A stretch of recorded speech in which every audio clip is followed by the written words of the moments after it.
भगवान परिपक्व करते हैं अपने प्रेमी के हृदय को। जहां प्रेम प्रकाशित करना है उसे परिपक्व करते हैं, अपमान दिलाते हैं, प्रेरित करते हैं। सबके उर में वही बैठे हुए हैं। बोले भियस महेश तब ज्ञानी मूढ़ न कोय, जस जहिका रघुपति करे तस ताहि क्षण होए। उर प्रेरक रघुवंश विभूषण।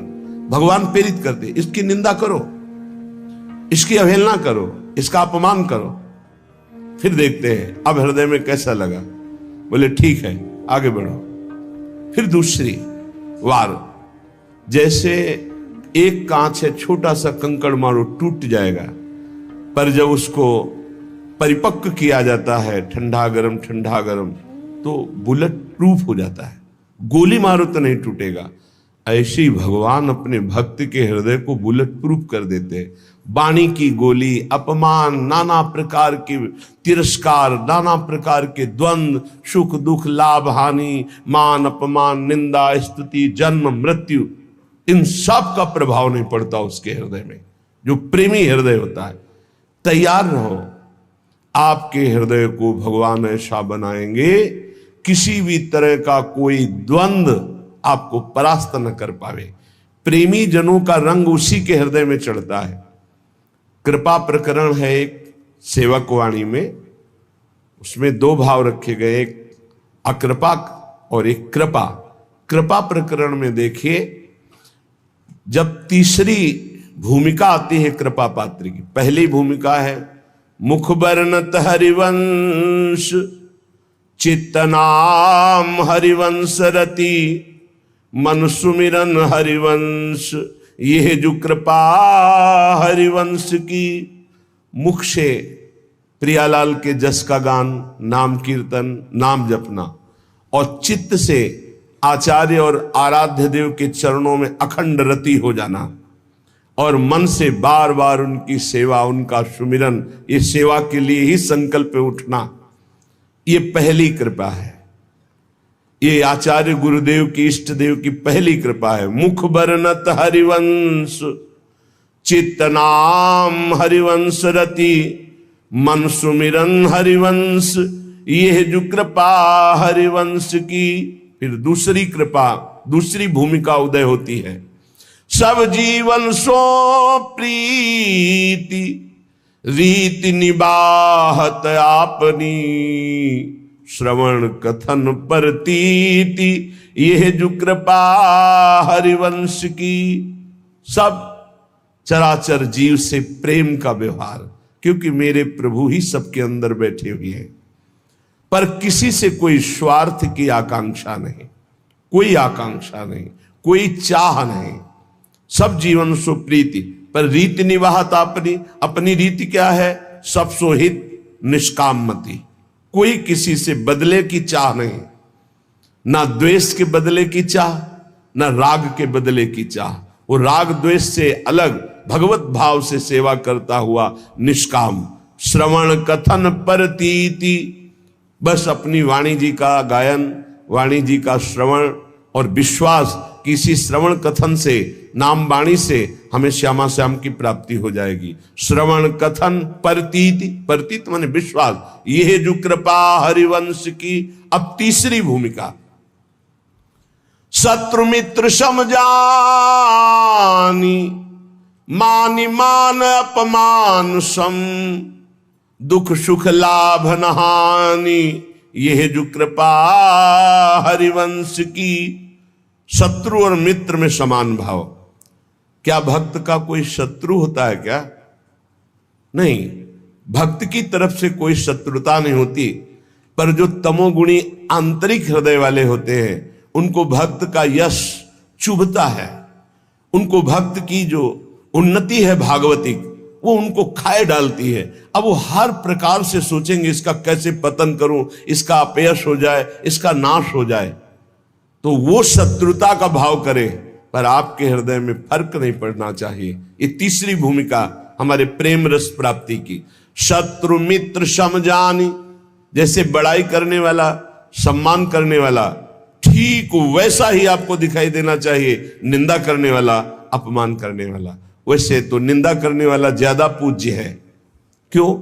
क्योंकि वो हमारे अशुभों का नाश कर रहा है। निंदा करके, अपमान करके हमारे अशुभों का नाश कर रहा है। वो हमारे जो प्रारब्ध भोग हैं उनको काट रहा है। वो कितना कृपालु है। भगवान उसके अंदर प्रेरणा दे करके हमें परिपक्व कर रहे हैं। इसलिए निंदा करने वाला, अपमान करने वाला, तिरस्कार करने वाला हमारे हृदय में पूज्य भाव होना चाहिए। ये प्रेम प्राप्ति के लिए बहुत जरूरी है। शत्रु मित्र और होगा। बड़े बड़े महापुरुषों के जीवन में बड़े बड़े विरोध हुए हैं। अगर विरोध ना हो तो भक्ति में रंग नहीं। जब विरोध आवे तो नाच पड़ो कि भक्ति रंग ला रही है। भगवान विरोध पैदा करवाते हैं। क्यों करवाते हैं? क्योंकि आप उस भूमिका से ऊपर उठे जिससे कोई भी विरोध आपका स्पर्श न कर पावे और आपकी भक्ति अबाध और अखंड बनी रहे। तो शत्रु मित्र सम जानी, मान मान अपमान सम। अपमान और मान दोनों को सम मान करके सो। अगर कोई सम्मान कर रहा है तो उसकी मति, अपमान कर रहा है तो उसकी मति। सम्मान और अपमान में दोनों में समान स्थिति होनी चाहिए। शत्रु मित्र सम जानि, मान मान अपमान सम। दुख सुख लाभ न हानि। ना कोई दुख, ना कोई सुख, ना कोई लाभ, ना कोई हानि। हर समय अपने प्रिया प्रीतम के चिंतन में इतना चित्त जोड़े हैं कि दुख सुख का, लाभ हानि का कोई प्रभाव ही नहीं पड़ रहा। ये तीसरी भूमिका। चौथी भूमिका अब जो है तैयारी हो गई प्रेम रंग रंगने की। तो भगवान ने ऐसा रंग भेजा, ऐसा रंग रंगने वाला मिला दिया जिससे प्रेम रंग से हृदय रंग जाए। बोले नितैक धर्मिन संग। नित्य उसको प्रेमी जनों का संग मिल गया। बड़ा कठिन है, सही संग मिल जाना बड़ा कठिन है। भगवान की कृपा से मिलता है। नहीं तो मिलावट ऐसी प्रपंच की बनी रहती है कि चित्त निर्विकार होकर प्रभु में लगने के लिए अगर तैयारी भी करे तो भी फिसल कर प्रपंच में फंस जाए। नित इक धर्मिन संग। बहुत संग मिले वो संग नहीं।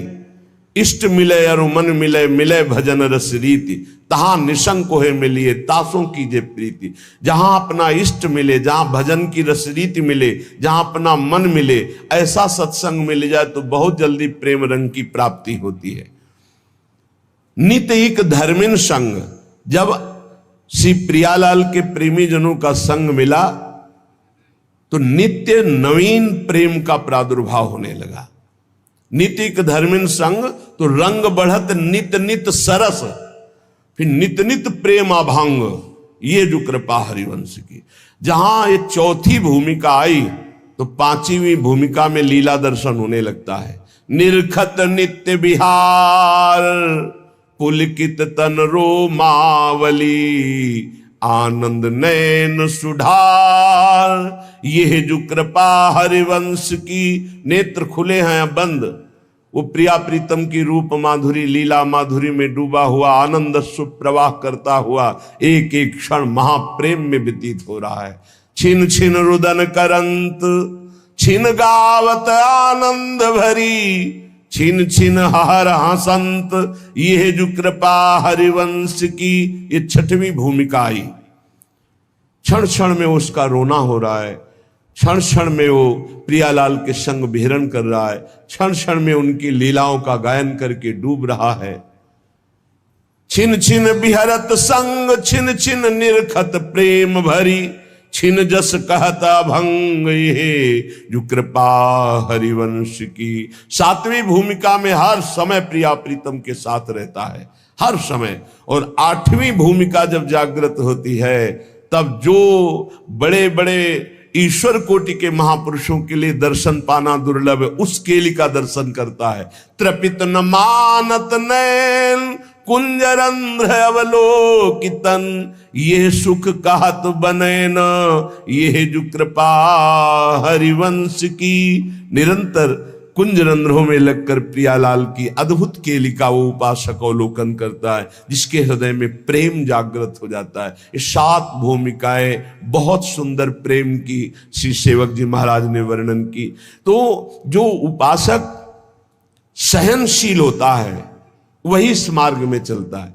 जब प्रशंसा होती है तो सबको अच्छा लगता है, और जब निंदा होती है तो सबको बुरा लगता है। लेकिन प्रेमी को नहीं, प्रशंसा प्रेमी को चुभती है और निंदा उसको मीठी लगती है। ये उल्टा मार्ग है, प्रेम का उल्टा मार्ग है। सम्मान करे तो ऐसे कर लेगा, अपमान करे तो उसके चरणों में प्रणाम करेगा। ये प्रेम का मार्ग उल्टा मार्ग है। सब प्रकार से जो तितिक्षु होता है, सहनशील होता है, उसके हृदय में प्रेम का प्रादुर्भाव। सब सहना है, कुछ नहीं कहना, ये हमारा मार्ग है। सब सहना है, कुछ नहीं कहना। अगर तुम हमें दुख देना चाहते हो तो हम सुख क्यों चाहें? अगर तुम अपमान करवाना चाहते हो तो हम सम्मान क्यों चाहेंगे? प्रभु, यदि आप निंदा करवाना चाहते हो तो हम प्रशंसा क्यों चाहेंगे? हम तो आपकी चाह में चाह मिलाए हुए। ये प्रेमी का हृदय होता है। प्रेम बड़ा पवित्र होता है, निर्दोष होता है। छल, कपट, बेईमानी, स्वार्थ, स्वसुखवांछा, ये प्रेम में छू नहीं जाती। जहां प्रेम प्रकाशित होता है वहां छल नहीं होता, कपट नहीं होता, छुपाव नहीं होता, बेईमानी नहीं होती, स्वार्थ नहीं होता। बड़ी दिव्यता होती है, क्योंकि प्रेम दिव्य है तो विशुद्ध जिसके हृदय में जागृत होता है उसे दिव्य कर देता है। अब पार्थिव बुद्धि शरीर रागी वो दिव्य को कैसे जान पाएगी? तभी उसको आश्चर्य होता है, ऐसा कैसे हो सकता है, ऐसा कैसे हो सकता है? अरे सांप का छोटा बच्चा गरुड़ को खा जाएगा। अगर भगवान कृपा दृष्टि से देख ले तो है छोटा सा लघु ब्याल खाए गरुड़, गरुड़ को खा जाए। मस्कई कहें बिरंची अजय मसकते हीन, ब्रह्मा को मच्छर बना दे, मच्छर को ब्रह्मा बना दे, जड़ को चैतन्य, चैतन्य को जड़, कर तुम अकर तुम अन्यथा कर तुम। सर्व समर्थ प्रभु का प्रेम प्रकट हो गया तो दिव्यता। जब दिव्य प्रेम, दिव्य प्रभु की कृपा का प्रभाव होता है तो पार्थिव बुद्धि नहीं समझ पाती। श्री जी की कृपा, लालजू की कृपा, उनकी कृपा का केवल स्वाद। अभी वो कृपा हट जाए तो अभी बोलना की आवाज नहीं निकलेगी। सुई के धागा जहां जानना मुश्किल है वहां अनंत ब्रह्मांड पार कर दे। कर तुम अन्यथा कर तुम हमारा प्रीतम है। भाई समझो, ये माया भगवती ऐसी आंधी चलाएगी कि तुम हमारी बात न पकड़ पाओ, और बाद में देख लेना तुम्हें समझ में आएगा कि क्या हमने खो दिया। अब वो बोलवाना चाहते हैं, मूकम करोति वाचालम पंगुम लंघयते गिरिम यत् कृपा तमहम वंदे परमानंद माधवम। वही माधव परमानंद बैठ करके मूक से वाचाल कर दिया। अब इस वाचाल से वो मूक कर दे, उनकी महिमा की बात। अगर उनका है कि दहाड़ो तो अंतिम श्वास तक ऐसे दहाड़ते रहेंगे। भगवान की कृपा से जो दिव्यता आती है वो मानुषिक नहीं होती, उनमें मानुषिक नहीं होती। जब मीरा जी को जहर पिलाया गया तो बोले ऐसा कैसे हो सकता है कि इतने हलाहल जहर से बच जाए। उसको संशय हो गया कि ये वैद्य मिल चुका है मीरा जी से और इसने बनावटी ऐसे जहर बनाया जिससे मीरा मरी नहीं। बुला उस वैद्य को। वैद्य को बुलाया, उसी कटोरे का एक बूंद जे भी चखाया गया, छटपटा के मर गया। मीरा जी की प्रार्थना से पुनः वो जीवित हो गए। कर तुम अकर तुम, भगवान की एक अपार सामर्थ्य है। ये पक्का समझिए, भक्त का यश तभी फैलता है जब जैसे झंडा फहराता है ना तो डंडे पे फहराता है। जितना मजबूत डंडा होगा और लंबा होगा उतना ही झंडा फहराएगा।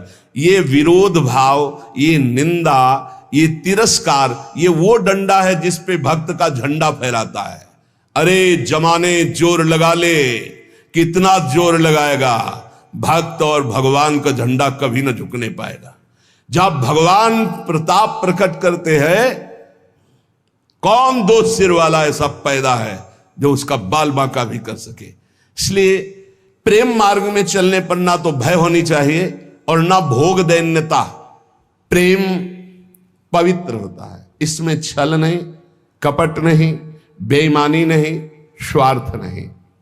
छल कपट बेईमानी जहां बुद्धि में है, जो चश्मा लगा छल कपट बेईमानी का, तो सब जगह लगता है छल कपट का ही राज्य है। हम जैसा चश्मा लगाते हमको वैसे ही दिखाई देने लगता है। लेकिन ये भगवत प्रेम मार्ग है, इस प्रेम मार्ग में अपनी श्रद्धा और विश्वास को श्यामा श्याम के चरणों में और अपने विवेक से संत का संग करना चाहिए। जहां हम बैठे हैं हमको क्या लाभ मिला है, जहां हम जुड़े हैं सुन रहे हैं उसमें हमारी बुद्धि की पवित्रता कितनी हुई है। लाभ देखा जाता है सुमिरन, त्याग, भगवत आकर्षण, ये कितना हमारे अंदर हुआ है।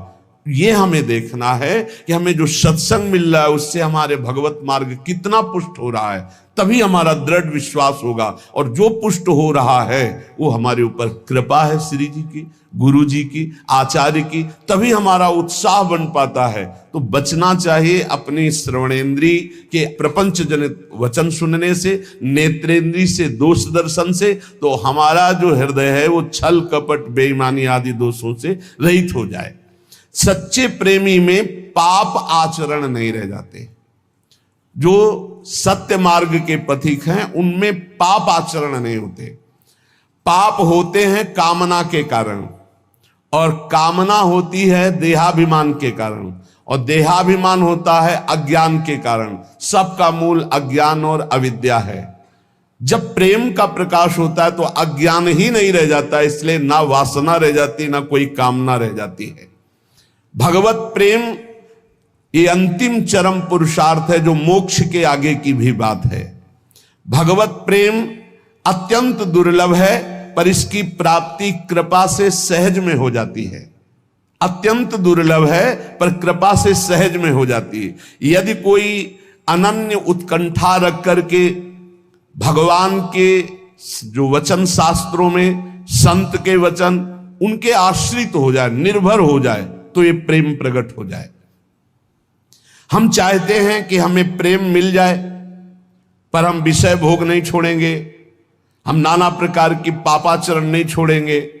तो विषयों में सुख बुद्धि जब तक रहेगी तब तक भगवान में प्रेम नहीं हो सकता। प्रेम के प्रवचन भले हो जाएं, प्रेम की बातें भले हो जाएं, विषयासक्ति और प्रेम ये बिल्कुल विपरीत है। जैसे दिन और रात, विषयासक्ति रात है और प्रेम दिन है। जिन साधकों के हृदय में विषय भोगने की प्रबल लालसा है और वो उनको त्यागे हुए आगे बढ़ रहे हैं, तो उनका विषय रस के प्रति आकर्षण कम होते होते नष्ट हो जाएगा। लेकिन जो साधक विषय आकर्षण के साथ विषय क्रिया में उतर गए तो उनका फिर स्वभाव सुधरना बहुत कठिन हो जाएगा। इसलिए लालसा तो है पर भोगूंगा नहीं, क्योंकि भगवत प्राप्ति करनी है, भगवत प्रेम प्राप्ति करनी है। तो इनका विषय भाव जो अंदर से है भोगने का, एक दिन शांत हो जाएगा भजन के बल से। विषयासक्ति प्रेम में बड़ी बाधक वृत्ति है। जो विषय भोग की इच्छा, विषय पदार्थ ये अभी देखकर हमको जलाते हैं, भोगने की इच्छा होती है और हृदय जलता है। इस जलन को जो सह जाता उसे तपस्या कहते हैं। वही तपस्वी है। बहुत सुंदर बात है, वही तपस्वी है। देख लेना, इस जलन से अनंत गुना बढ़ करके भगवान आपको शीतलता और आनंद देंगे, क्योंकि आप भगवान के लिए जल रहे हो। भगवान में ममता और आसक्ति हो जाएगी इस जलन को सहने से। सह जाओ, ये जलन सहना पड़ेगा। निंदा की जलन, अपमान की जलन, काम की जलन, क्रोध की जलन, ये सह गए तो भारी तपस्या, इसका परिणाम होगा अनंत गुना बढ़ करके भगवान आपको सुख देंगे। और नहीं सहोगे तो जलते रहोगे। क्रोध आया, गाली दे दिया, वो तुम्हें 4 गाली देगा और जलो। काम आया, भोग लिया और तृष्णा होगी।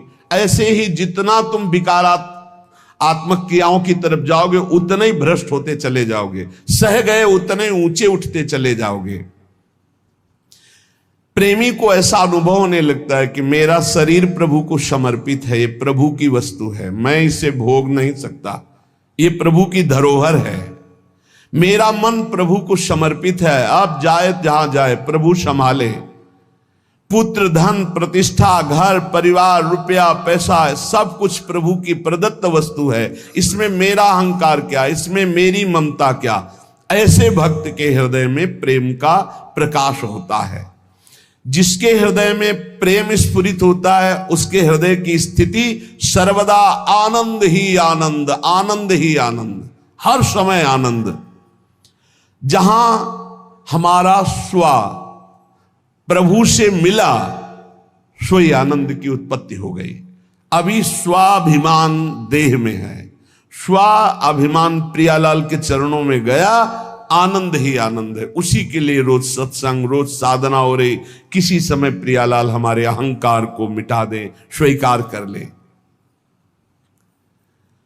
भगवत प्रेम में कृपा की बाट जो ही जाती है। कब गुरु कृपा होगी कि हमारे हृदय प्रेम जागृत हो, कब प्रियालाल की कृपा होगी। कम से कम इतनी तड़पन तो हो ही जाए कि दिन में कई बार अपने अंदर अभाव पैदा हो कि मेरे अंदर प्रेम नहीं जागृत हुआ, अभी प्रभु का प्रेम जागृत नहीं हुआ। ना नाम से प्रेम है, ना धाम से प्रेम है, ना प्रियालाल से प्रेम है। ये भगवत प्रेम की बातें सुनकर कच्चा उपासक डरने लगता है कि इतनी जलन सहनी पड़ेगी, पर सच्चा उपासक यही आग की ज्वाला से चलना है। चढ़ी के मैन तुरंग पे चली वो पावक माए। अरे मन घबरा जाता है कि अच्छा ये जलना पड़ेगा भगवत मार्ग में, तो जलना तो पड़ेगा। इधर जल लो, थोड़ी दूर जलन है फिर आनंद है, और इधर तो जलन ही जलन है। जलत ज्वालम, ये संसार जलती हुई ज्वाला के समान, काम क्रोध लोभ मोह मद मत्सर। प्रेम का मार्ग थोड़ी दूर का ये जलन वाला है। इसे देखकर कायर पुरुष वापस हो जाता है, भोगों में फंस जाता है। परंतु जो इस आग में कूद पड़ता है, उसके लिए आग चंदन से भी शीतल बनकर के महासुख देने वाली बन जाती। केवल डरना नहीं है, ये डराता है कुछ नहीं। ध्यान मत दीजिए, नाम जप कीजिए, लीला गायन कीजिए, सत्संग सुनिए। जो ही आगे बढ़े तो शीतलता ही शीतलता, आनंद ही आनंद। प्रेम, प्रेम में समस्त क्रियाएं केवल प्रभु के निमित्त की जाए, या प्रेमी की समस्त क्रियाएं केवल प्रभु के लिए होती है। देखो, गोपी जन अपने पति की सेवा, घर में सोहनी लगाना, धान कूटना, गाय की सेवा करना, दुग्ध दुहना, दही मथना, पर ये सब कर रही हैं, लेकिन इनका उद्देश्य है श्री कृष्ण प्रसन्नता, और इनके हृदय में हर समय है श्री कृष्ण चिंतन। इन दो भाव से बहुत ऊंची दशा को प्राप्त हो जाती। क्रियाएं सब सांसारिक है, क्रियाएं सब सांसारिक है, आप विचार करके देख लीजिए। लेकिन चिंतन और क्रियाओं का फल श्री कृष्ण प्रसन्न होंगे, क्योंकि उनका आराधन कर रही है। हर क्रिया में श्री कृष्ण का चिंतन कर रही है, हर क्रिया श्री कृष्ण की प्रसन्नता के लिए कर रहे, श्री कृष्ण के लिए कर रहे। इसी से प्रेम प्राप्त हो जाता है। भगवत प्राप्ति के लिए कोई नए अनुष्ठान की जरूरत नहीं। ये भ्रम पैदा किया जाता है अपने दिमाग में कि कहीं दूर चल के गुफा में या ऐसा तब भगवत प्राप्ति। नहीं, ऐसा नहीं। जो गुफा में है, अगर वो संसार का राग त्यागे नहीं तो उनको भगवत प्राप्ति नहीं होती।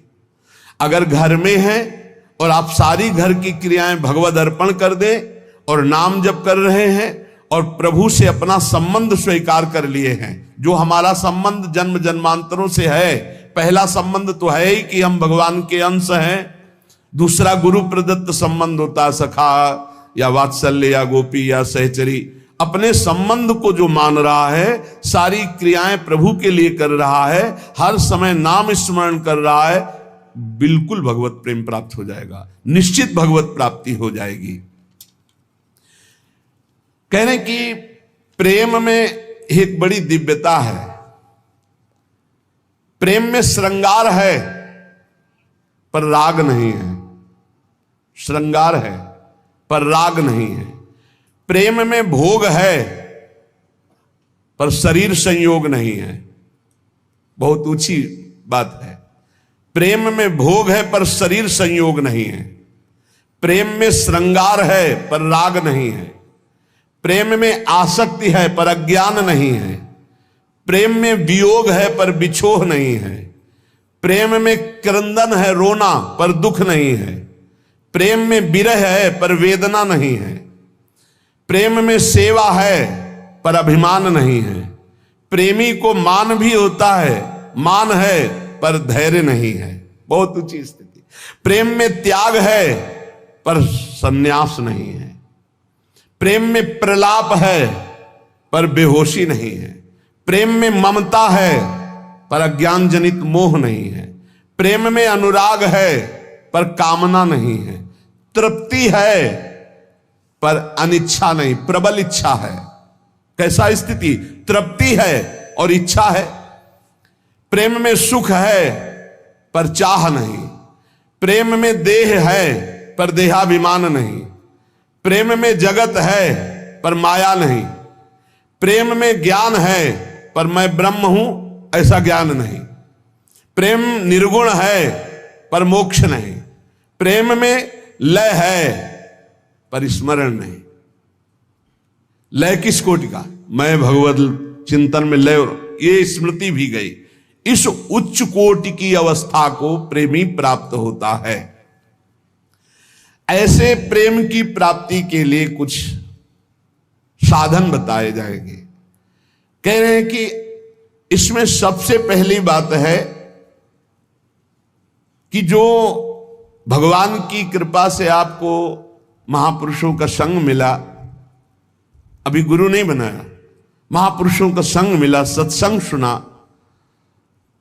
उसमें जब आप श्यामा श्याम की प्रियता की बात सुने, श्यामा श्याम की शरणागति की बात सुने, तो आपके हृदय में उसी समय बैठना चाहिए कि अब हमारे आराध्य देव श्यामा श्याम है। दूसरा, श्यामा श्याम को कैसे प्राप्त करूं, ऐसे साधन की चाह। तीसरा, किसी में भी न्यून भाव या दोष दृष्टि का भाव। चौथा, केवल भगवत प्राप्ति की चाह। ये चार बातें जब हृदय में प्रकट होती है तो प्रभु कृपा करते हैं और उनको संग देते हैं किसी रहस्य रस में डूबे हुए प्रेमी का, जो प्रभु के रहस्य रस में। अब प्रतिक्षण उसको यह लगता है मैं आगे कैसे बढ़ूं मार्ग में, बिना रसिक गुरु के आगे बढ़ा नहीं जाता। उसके हृदय में ये पुलक होने लगती कि मैं अपना मन, अपना प्राण, अपना शरीर, अपना सर्वस्व किसी महापुरुष के चरणों में समर्पित करके और उनके बताए हुए मार्ग पर निश्चिंत होकर चल पड़ूं। हे प्रभु, ऐसी हम पर कृपा करो। कंचन, कामिनी, कीर्ति, ये तीन ऐसे जो भगवत मार्ग से विमुख कर देते हैं। धन्य है वो महापुरुष जो प्रिया प्रीतम का आश्रय लेकर अपना जन्म सार्थक करते हैं। और जो भगवत ऋषि जी कहते हैं भगवत रसिक संग बिनु, जिनको संग मिला है, चाहे वो माता पिता का संग हो, चाहे मित्र का संग हो, चाहे गुरु का संग हो। भगवान ऋषभ देव जी कहते हैं गुरु न सस्यात् स्वजनो न सस्यात्, पिता न सस्यात् जननी न सस्यात्, दैवम न तस्यान् न पतिश्च सस्यान् न मोचयेद्यः समुपेत्य मृत्युम। भगवान ऋषभ देव जी कहते हैं कि जो हमको इस मायामयी मृत्यु के फांसी से छुड़ा देता है वही गुरु है, नहीं वो गुरु नहीं है। खुली बात है, गुरु शिष्य का संबंध है भगवत प्राप्ति कराने से। तन मन प्राण समर्पित करके गुरुदेव की आज्ञा पे चलो, निश्चित भगवत प्राप्ति है। भगवत प्राप्ति कोई ऐसा रसगुल्ला या गुलाब जामुन नहीं कि खरीद लिया, ये लो भैया खा लो। उनकी आज्ञा पे चलो, भगवत प्राप्ति आपको होनी है। आपको भ्रम छोड़ना है, आपको असत आचरण छोड़ने, आपको असत चिंतन छोड़ना है, आपको भगवत चिंतन करना है। तो गुरुदेव का सारा प्रयास रहता है असत त्याग करके सत्य में स्थित करना। वो गुरु नहीं है जो अपने शिष्य को भगवत भक्ति के रंग में रंग करके मृत्यु रूपी माया रूपी फांसी से न बचा पावे। वो गुरु नहीं है। वह स्वजन नहीं है जो अपने संबंधी को भगवत नाम जपने का उपदेश न करे। वो पिता नहीं जो अपने पुत्र को भगवत प्राप्ति का उपदेश न करे। वो माता नहीं जो अपने पुत्र को भगवत प्राप्ति का भजन का उपदेश न करे। वो पति नहीं है जो भगवत प्राप्ति का उपदेश न करे, भगवत प्राप्ति का सहयोग न करे। इन सारे संबंधों की एक ही महानता है कि मुझे भजन भगवत प्राप्ति का संयोग बैठा ला जाए और इस जन्म में हम भगवत प्राप्ति कर ले, चाहे वो गुरु हो, चाहे माता हो, चाहे पिता हो, चाहे मित्र हो। भगवत रसिक जी कहते हैं अगर ऐसा संग नहीं है भगवत प्राप्ति का तो सब माया का नाटक है, हमको नहीं इस माया के नाटक में फंसना। देखो भगवत प्राप्ति कैसे होती है, आपने एक जगह मान लिया कि हम सब बात तो टाल सकते हैं, अपने गुरु की बात नहीं टाल सकते। अब माया आपको नहीं परास्त कर पाएगी। बस सब कुछ तो है, हम बड़े नीच हैं, पतित हैं सब, लेकिन अपने गुरुदेव की बात मैं नहीं टाल सकता। इसके लिए मैं विश्व से विलग हो सकता हूं, शरीर छोड़ सकता हूं, प्राण छोड़ सकता हूं, बस जीत गया। और गुरु की बात ऐसी मानी जाती है। वो कह रहे इस समय दोपहर के 12 बजे, जी बिल्कुल धूप खूब चौड़ी है, मूर्ख बना रहा है, चौड़ी धूप है। 4 बजे नहीं महाराज जी आप कह रहे हो 12 बजे है, नहीं समय तो 4 बजे। हाँ महाराज ब्रह्म मुहूर्त का समय है। बड़ी मुंह चुपड़ी बोलते हो तो महाराज, आप बोलोगे दिन तो हम दिन को दिन, आप कहोगे रात तो हम रात, हमको मतलब नहीं दिल है कि रात। आप कह रहे हो दिल है तो हम अपनी आंखों का विश्वास नहीं मानेंगे, हम आपकी बात मानेंगे। तुम्हें जो पसंद वही बात कहेंगे। आप आज्ञा करो, हमारा तन मन प्राण उसी मार्ग में चलेगा जिसकी आपकी आज्ञा है, बस जीत गया। इसी बात का दुरुपयोग होता है, इसी बात का दुरुपयोग होता है। वो गुरु गुरु ले जो भगवत प्राप्ति के मार्ग में न चला दे। देखो हम फंसे कहां हैं, बस सूक्ष्मता से समझना। भगवत प्राप्ति किसको होती है और भगवत प्राप्ति किसको नहीं होती, बिल्कुल सरलता से हम आपको समझा रहे। केवल अहंकार ही भगवत प्राप्ति में बाधक है, और उस अहंकार को गुरुदेव उल्टा सीधा दक्षिण बाएं ऊपर नीचे हर जगह से प्रहार करके चकनाचूर करते हैं, पक्का चकनाचूर करते हैं। अब उसको केवल, आप तो कहते थे कल की ऐसा है, आज आप कह रहे हैं ऐसा। ये प्रश्न नहीं होना। खड़े हो जाओ जी, खड़े हो गए, बैठ जाओ बैठ जाओ। आज के बाद ऐसा कभी नहीं करेंगे। हाँ करें, ये आज ये लाओ ना। महाराज आप तो कह रहे थे कभी ये नहीं खाने। नहीं जी पाओ, कल हमने कहा था नहीं पाना। महाराज जी आपने आज कहा है कि आज पा लीजिए, पा लिए, आज अभी कहो नहीं तो नहीं। ऐसा जीतता है, ये नहीं कि आपने कल कहा था तो आज ऐसे कह, नहीं, वचनम करिष्ये तो में आप जैसा कहे, जीत गया। अहंकार का केवल नाश करने की लीला होती है, अहंकार का नाश। दौड़ो नहीं, खड़े हो जाओ, खड़े बैठ जाओ, बैठ। जब तक हम ना कहें तब तक ये बैठे रहना, उठ के एक कदम में नहीं जाना, हमें वैसे ही बैठे रहे, क्योंकि केवल बात अहंकार की हो रही है। इस अहंकार का मर्दन केवल गुरु कृपा से होता है। और जब देखते हैं ना कि ये तो अहंकार को संभाले हुए, तब फिर वो दुलार करने लगते हैं। अच्छा तो ऐसे से बहुत घाटा है, गुरुदेव हमें कभी दुलार ना करें, वो सदैव हमारे ऊपर शासन वृत्ति से रहे। उनको कभी ऐसा ना लगने पावे कि अगर हम तो अवहेलना करके हम चले। ये कभी एक साधक कह रहे थे कि हमें सबसे बड़ा दुख तब होता है जब आप विनय पूर्वक कोई बात हमसे कहते हैं, तब लगता है कि आज तक हमारी ऐसी वृत्ति अभी नहीं हो पाई कि गुरुदेव अपना मानकर हमको तू संबोधन करके बात करें। ऐसे बात वो विनय पूर्वक बात करें, मतलब सम्मान पूर्वक। कहीं मेरे अंदर अहंकार है, कहीं मेरी भूख है। बोले बस ये मुझे पसंद नहीं आता जब आप विनय पूर्वक बात, कि मैं आपसे हाथ जोड़कर प्रार्थना करता हूँ आप ऐसा, तब लगता है धिक्कार हमारे जीवन को। अभी तक मेरा अहंकार बकाया रह गया है, अभी तक गुरुदेव अपना नहीं माने, अभी तू कह के संबोधन नहीं करे, अरे ऐसा करो। अपनापन तो तब हमें लगता है जब ये विनय हट जाती। विनय तो पर से होती है, नहीं नहीं अभी अभी गुरुदेव अपना नहीं मान। ये अहंकार की गलित वृत्ति में आता है भाव। अहंकार बहुत, यही भगवत प्राप्ति, सिर्फ भगवत प्राप्ति में मुख्य है अहंकार, और इसी की गुफा में रहते हैं काम क्रोध लोभ आदि। इसी का नाश होता है गुरु कृपा से। बस गुरु कृपा को समझना है कि वो तत्काल बदल सकते हैं, तत्काल हर तरह से चकनाचूर करके चुप कौन रस बाड़े जा बोली बोई भारी। ये केवल गुरु से ही होता है। ये हमने जीवन में देखा, केवल गुरु। एक जगह यार इतना रख लो, एक जगह इतना रख लो, वो जैसे चाहे वैसे। बिल्कुल एक जगह उनकी आज्ञा पे हो जाओ। अभी अभी अभी ये अहंकार गलित होना, ये केवल गुरु से गलित होता है। हमने अपने जीवन के अनुभव में देखा, केवल गुरु से गलित होता है अहंकार, किसी साधन से नहीं। गुरु वही है जो मृत्यु की फांसी से मुझे मुक्त करके भगवत साक्षात्कार करा दे। वही माता, वही पिता, वही संबंधी है। ये शरीर दुखमय विषय भोगों की प्राप्ति के लिए नहीं है। नायम देहो देह भाजाम नृलोके कष्टान कामान नरहते विद्भुजाम ये तपो दिव्यम पुत्र कायेन सत्वम शुद्धे दस्मात् ब्रह्म सौख्यम त्वनंतम। हे पुत्रो, इस मर्त लोक में शरीर जो मिला है मरेगा, नष्ट होगा। इसमें बड़े रोग, बड़े दुख आने वाले हैं। ये विषय भोगों के लिए नहीं मिला है। ये विष्ठा भोजी सूकर कुकर आदि को ये सब सुख प्राप्त है सांसारिक। इस शरीर को दिव्य भजन के द्वारा भगवत प्राप्ति कर लो, इसलिए मिला मानव देह। तपस्या के द्वारा अंतःकरण को शुद्ध करो। तपस्या कौन?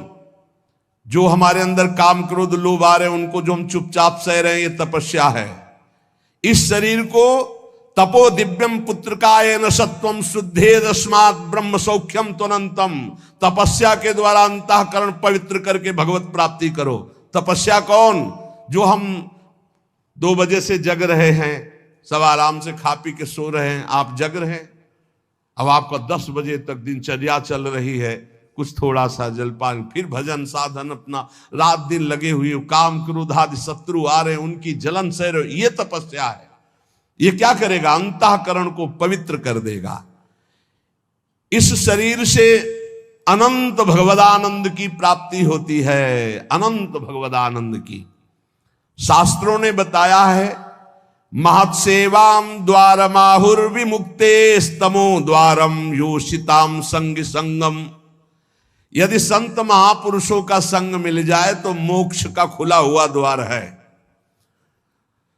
और यदि कामी पुरुष का संग मिल जाए, कामिनी में आसक्त, नाना प्रकार के भोगों में आसक्त, तो बोले नरक की सर्टिफिकेट है पक्का। संग से ही उत्तम गति होती है, संग से ही निम्न गति की प्राप्ति होती है। महत्सेवाम तो द्वार माहुर विमुक्ते, संतों की सेवा, संतों का संग, संतों की आज्ञा का पालन, तो मोक्ष पदवी, भगवदानंद।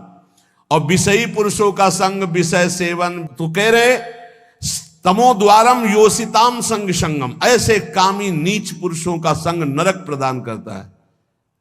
कसम देने की जरूरत नहीं है, ऐसे पुरुषों का तो संग ही नहीं करना चाहिए। वो कहते हैं हमारी दोस्ती, अरे तिलांजलि देते तुम्हारी दोस्ती को, कभी मत आना, कभी मत बुलाना, कभी संग मत करना। नीच आचरणों में फंसाने वाले दोस्त नहीं, दुश्मन होते हैं। किसी को नष्ट करना, उसको व्यसन दे दो। किसी को नष्ट करना, उसे भोगों में फंसा दो, नष्ट हो जाएगा अपने आप। तो नष्ट करने वाला दोस्त होता है कि दुश्मन होता है? ये बड़ा विचित्र माया का खेल है कि दुश्मन दोस्त बन करके आता है, हम उसे स्वीकार कर लेते हैं। तमो द्वारम योषिताम संग संगम। जो कामी पुरुष है, व्यसनी पुरुष है, व्यभिचारी पुरुष है, नाना प्रकार के कुमार्गगामी प्रवृत्तियों का, तो हमें कभी इन ऐसों का संग नहीं करना चाहिए। महांतस्ते समचित्ता प्रशांता विमन्यवः सुहृदा साधो ये। अब कहते हैं जिन महापुरुषों का संग मोक्ष का खुला हुआ द्वार है, वो कैसे होते हैं? तो बोले महांतस्ते समचित्ता, सब में अपने प्रभु को देखने वाले महात्मा को महापुरुष कहा गया है। वासुदेवा सर्वमिति स महात्मा सुदुर्लभा। सबके हृदय में एकमात्र भगवान विराजमान, समचित्ता और परम शांता, किसी भी द्वंद्व की स्थिति में अशांत न हो। और कह रहे हैं विमन्यवः, किसी भी स्थिति में क्रोध ना आने पावे, क्रोधहीन। और सुहृदा साधो ये, सबका हित चिंतन करने वाले, सदाचार परायण, उनको महापुरुष करते हैं। जो ऐसे महापुरुषों का संग करता है वो निश्चित भगवत प्राप्त हो जाता है। अब एक भगवत प्राप्ति का बिल्कुल सरल उपाय बता रहे हैं कि यदि आप जितेंद्री नहीं हैं, बड़े भजनानंदी नहीं हैं, आपका मन भगवान में निरंतर नहीं लगता है, तो तुम्हें हम बता रहे हैं कि तुम्हें भगवत प्राप्ति सहज में हो जाएगी। कैसे? बोले कायेन वाचा मनसेन्द्रियैर्वा बुद्ध्यात्मना वानुसृत स्वभावात् करोति यदि यत् सकलम परस्मै नारायणायेति समर्पयेत् तत्। यहीं से प्रारंभ हुआ था साधन मार्ग। जब घर से निकले थे तो प्रारंभिक साधना यही थी, इसी श्लोक की थी। भागवत धर्म का अनुष्ठान, गायत्री अनुष्ठान आदि तो अलग चल रहे थे, लेकिन ये हृदय का भागवत अनुष्ठान भागवत धर्म का था। महापुरुषों ने, ऋषियों ने बहुत से मार्ग बताए भगवत प्राप्ति के, धर्म के। बड़े कठिन कठिन मार्ग हैं, लेकिन हम तुम्हें वो मार्ग बता रहे हैं, नवयोगेश्वर में जी कह रहे, सुगम से सुगम उपाय। सब कोई कर सकता है, स्त्री पुरुष बालक सब कोई कर सकता है। ये भगवत प्राप्ति का बिना पढ़े लिखे वाला भी कर सकता है। भोले से भोले अज्ञानी मनुष्य सुगमता पूर्वक दिव्य गति प्राप्त करेंगे इस साधन से। इसका नाम है भागवत धर्म। इस मार्ग में, भागवत धर्म में बड़ी से बड़ी त्रुटि हो जाए तो भी पतन नहीं माना जाएगा। बड़ी महिमा इसकी है। देखो, अन्य साधनों में अगर त्रुटि हो गई, जैसे आप 20 वर्ष से ब्रह्मचर्य हैं और एक दिन व्यभिचारी बन गए तो 20 वर्ष का ब्रह्मचर्य का क्या, ऐसे हर साधन में है। लेकिन भागवत धर्म में, नाम जप में, इनमें यह सिद्धांत लागू नहीं होता। आप 20 बार नाम जप किए हैं, इसके बाद भ्रष्ट हैं, तो 20 बार नाम जप आपका, आपके कल्याण का कार्य करेगा। 19 नहीं होगा, वो 20 ही रहेगा। 21 से शुरू होगा जब आपका शुरू होगा। किसी ने कहा कि आप महाराज जी कहते हैं नाम जप से सारे पाप नष्ट हो जाते हैं, तो लोगों का उत्साह नहीं बढ़ेगा पाप कर्म करने में। तो आप ध्यान से सत्संग नहीं सुनते हैं, तब ऐसा प्रश्न आता है। जब कभी ऐसा वर्णन होता है कि तुम चाहे जितने पाप किए हो, नाम जप करने से सारे पाप नष्ट हो जाते, तो वहां एक जरूर बात हम कहते हैं, अब लो नसानी अब ना नसई हो। आज तक किया, लेकिन हे हरि आज के बाद पाप नहीं करूंगा। तो हम वादा करते हैं, मेरे भगवान के वचन है, अहम त्वाम सर्व पापेभ्यो मोक्षयिष्यामि मा शुचा। और सूक्ष्म रूप से अगर आपने ध्यान से सुना हो कि अगर आज आप कहते हैं कि हे भगवान मैं आपकी शरण में हूं, अब आज से मैं पाप बंद करके आपका नाम जप करूंगा, पक्का आप निष्पाप हो जाएंगे। लेकिन कल फिर पाप जानबूझकर करते हैं तो प्लस हो जाएगा पीछे का। ध्यान से सत्संग सुनोगे तो प्रश्न नहीं उठेगा। क्या नाम जापक का पापोत्साह बढ़ता है? जप करके तो देख, प्रश्न करने की जरूरत नहीं। नाम जप करके देख। हम कहते हैं नाम ही एक ऐसा है जो सर्व पाप प्रणाशनम।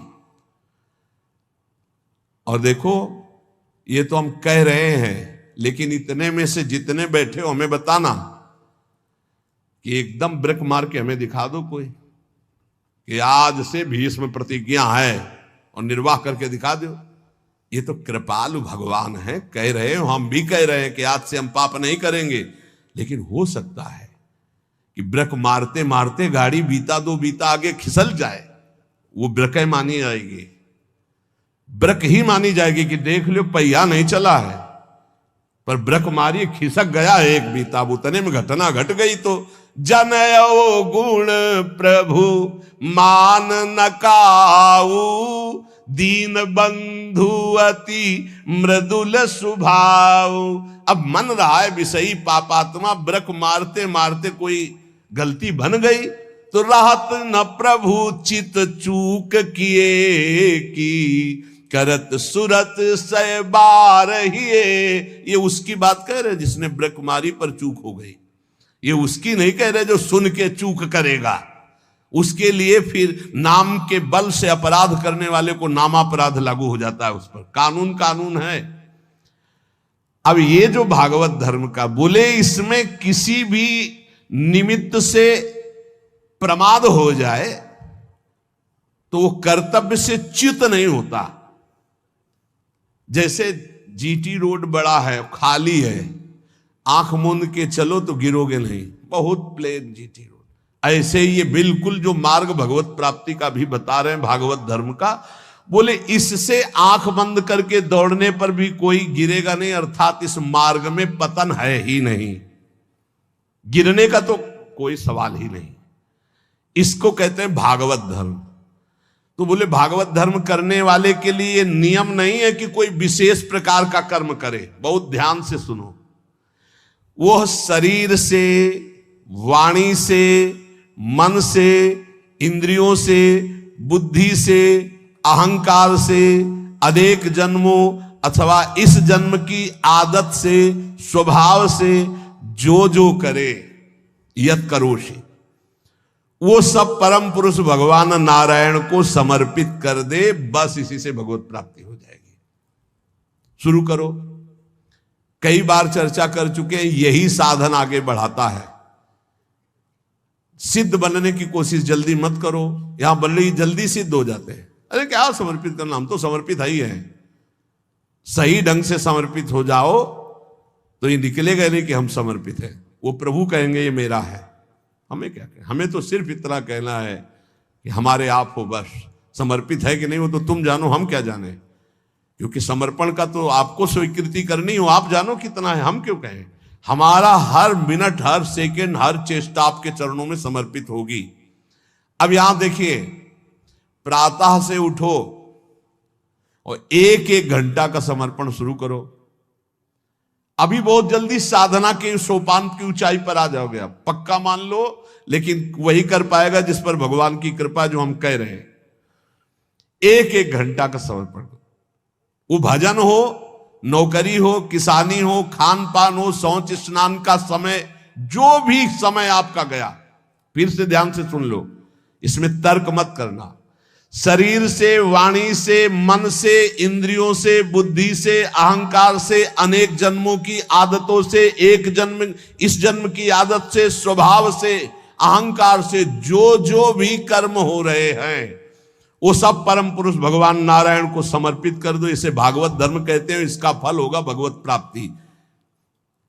कायेन वाचा मनसेन्द्रियैर्वा बुद्ध्यात्मना वानुश्रुत स्वभावात् करोति यद यद सकलम परस्मै नारायणायेति समर्पयेत।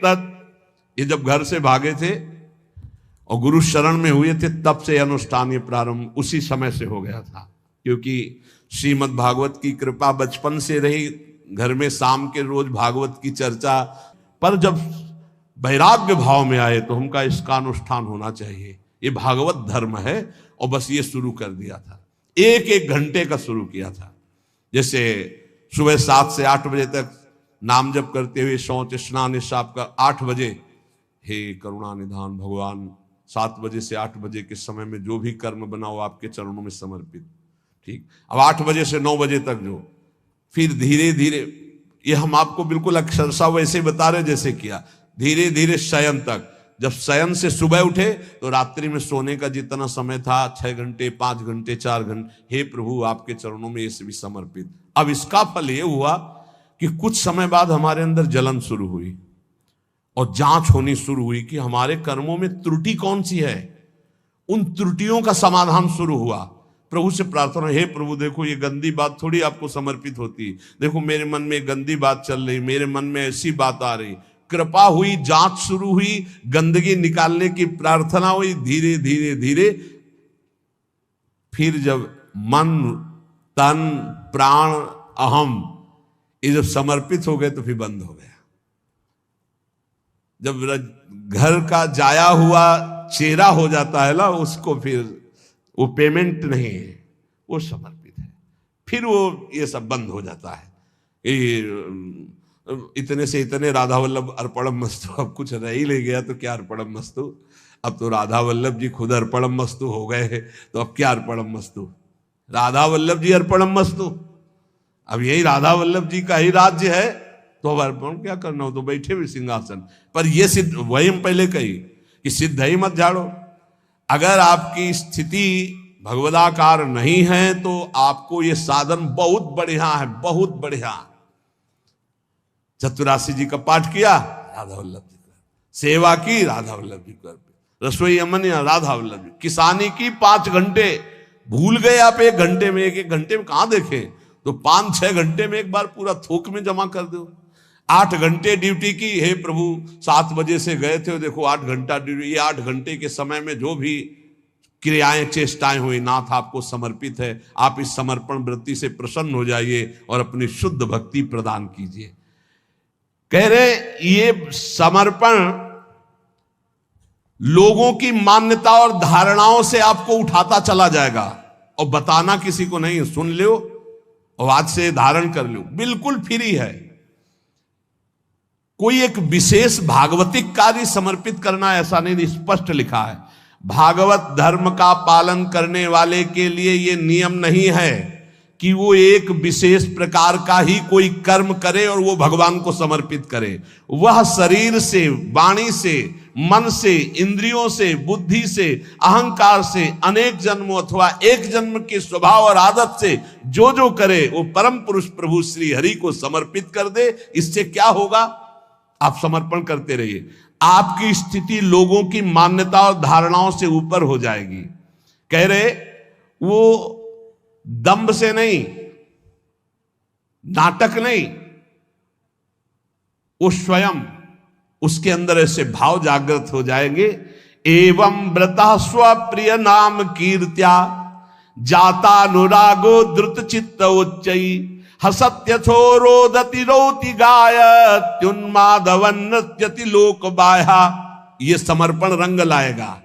क्या लाएगा? अब नाम में प्रीति होने लगेगी, राधा राधा राधा। उसको हृदय में अपने प्रीतम के नाम कीर्तन में स्वाद मिलने लगेगा, नाम में प्रीति होने लगेगी। नाम में जो ही प्रीति हुई तो अनुराग उत्पन्न हुआ, अनुराग का अंकुर जब आया तो चित्त द्रवित हो जाता है। अब वो साधारण लोगों की स्थिति से ऊपर उठ जाता है। लोगों की धारणा मान्यता उस तक नहीं पहुंच सकती। जो समस्त कर्म भगवान को समर्पित करता है उसका नाम में प्रेम हो जाता है। नाम का प्रेमी अनुराग रंग में युक्त होकर लोगों की धारणा और मान्यता से अध्यात्म की ऊंचाई पर पड़ता है। वो दंभ से नहीं, स्वभाव से मस्त हो जाता है, मत वाला। अब वो कभी खिलखिलाकर हंसता है, कभी फूट फूट कर रोता है, कभी ऊंचे स्वर से भगवान को पुकारता है, कभी मधुर स्वर से भगवान नाम कीर्तन गुणगान करता है। कभी कभी ऐसी स्थिति में सामने उसके भगवान होते हैं तो अपने प्रभु को रिझाने के लिए वो उन्मादवन नृत्यति लोक बाह्या, लोक बाह्य स्थिति वो उन्मादवत नृत्य करने लगता है। सामने उसको प्रभु दिखाई देते हैं, वो जिधर दृष्टि डालता है उसको भगवान दिखाई देने लगते। ये साधन का फल देखो। खम वायु मग्निम सलिलम महीम च ज्योतिंष सत्वानि दिशो द्रुमादीन सरित समुद्राश्च हरे शरीरम यत्किंच भूतम प्रणमे दनन्यः। आकाश की तरफ देखता है तो उसे भगवान वायु, अग्नि, जल, पृथ्वी, ग्रह, नक्षत्र, प्राणी, दिशाएं, वृक्ष, वनस्पति, नदी, समुद्र, सब का सब भगवत स्वरूप उसे दिखाई देने, क्योंकि भगवत स्वरूप है। सभी रूपों में अपने आराध्य देव को प्रकट रूप से देखकर, चाहे जल सामने आए तो जल रूप भी भगवान, वायु स्पर्श करे, हाँ मेरे भगवान मेरा आलिंगन कर रहे। जिधर दृष्टि जाती भगवान वो अनन्य भाव से भगवत भाव में डूबा हुआ सबको प्रणाम करता है। भक्ति परेशानुभवो विरक्ति रन्यत्र चैष त्रिक एक कालः प्रपद्यमानस्य यथा स्नतः स्युस् तुष्टि पुष्टि क्षुद पायोनुघासम। आहा, जैसे भोजन करने वाले को प्रत्येक ग्रास के साथ तुष्टि, पुष्टि, क्षुधा निवृत्ति तीनों एक साथ होते हैं, ऐसे ही एक एक मिनट जो भगवान को समर्पित करता है, नाम जप करता है, उसको भजन के प्रत्येक क्षण का प्रभाव, संसार से वैराग्य, प्रभु में प्रेम, और अपने स्वरूप का ज्ञान, तीनों एक साथ हो, तुष्टि पुष्टि क्षुधा निवृत्ति, संसार से वैराग्य, भगवान में अनुराग, अपने स्वरूप का ज्ञान, तीनों एक साथ बढ़ते चले जाते हैं। एक एक क्षण भगवान को समर्पित करता है, भगवान नाम जप करता है। यही जीवन का सार है। सत्संग का मनन किया जाए, मनन से बहुत जल्दी हृदय पवित्र होता है। रोज जो सत्संग सुनते हो, अगर कई बार इसे सुनो और मनन करो तो बहुत लाभ मिलेगा। सार सत्संग का, जिन प्रभु की तुम शरण में हो, यही अखिल कोटि ब्रह्मांडों के ईश्वरों के भी ईश्वर हैं, कोई अन्य आश्रय लेने की जरूरत नहीं। ऐसे प्रभु हमारी प्रियाजू की प्रेमाधीन है, इसलिए हम सदैव गरजते रहते हैं प्रियाजू के बल से, गोरे चरणारविंद की ठसक से रहते हैं। जिसको ये ठसक प्राप्त करनी है वो एक एक मिनट प्रभु के चरणों में समर्पित कर दे। भूल हो जाए तो जितनी देर भूल हो जाए उस भूल को भी समर्पित कर दे। एक एक क्षण समर्पण करने का फल मिलेगा। प्रभु की नाम में रुचि, प्रभु की लीला कथा में रुचि, इसका फल होगा। आपकी स्थिति अध्यात्म की ऊंचाई पे आ जाएगी। कभी आपको इतना आनंद आएगा कि आप लौटते लौटते हंसते रहेंगे। कभी इतना आएगा कि रुदन आ जाए, कभी नाचने का मन होगा, कभी गाने का, वो एक दिव्य उन्माद में